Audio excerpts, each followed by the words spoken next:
Good afternoon, guys. Hope everybody's doing well. I was going to bring out some text from the Cave of Treasures today.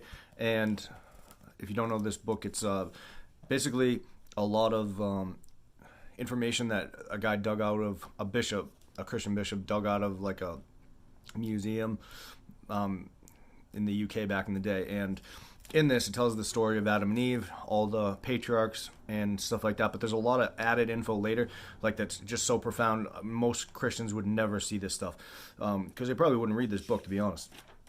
And I'm just going to read this right here. So this is talking about how the Jews were calling Mary an adulteress. And it says, and here the mouth of the Jews is stopped, and they believe that Mary was of the seed of the house of David and of Abraham.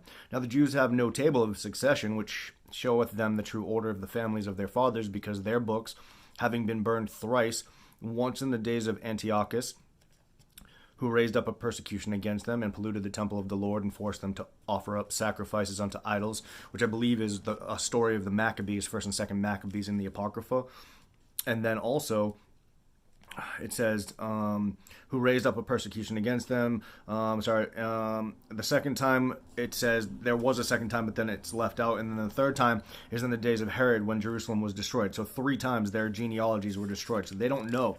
But because of this, the Jews were greatly grieved, for they had no trustworthy table of the succession of the generations of their fathers, and they toiled eagerly that they might obtain the truth, but they were unable to do so.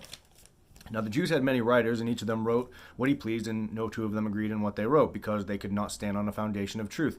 And even our writers, the children of the church, cannot show us the certainty of the real truth. They cannot show how the ascent of the body of Adam to Golgotha, which is the mountain where Jesus was crucified, which fulfills the serpent will be biting at his heel and he will crush the head of the serpent. That's why, because Adam's body's down there. I drew this picture. It's on my TikTok. You can check it out. Adam's body was taken on the ark with Noah. That's why in the church back in the day, they knew this. They used to separate the men and the women on both sides, because that's what happened in the ark. The men and the women were on 2 sides of the ark because Adam's body, which is like 15 feet tall, because people were bigger back then, separated them in the ark. So when Noah came, he buried Adam in the ground beneath Golgotha, and that's actually where Adam stood up for the first time on the earth as well. And that's where Jesus was crucified. So the blood came down, went over the Ark of the Covenant, purified Adam's body, and also fulfilled that scripture about Goliath, who we know his head was buried in that mountain as well, because David buried it there, which is why they call it the place of the skull.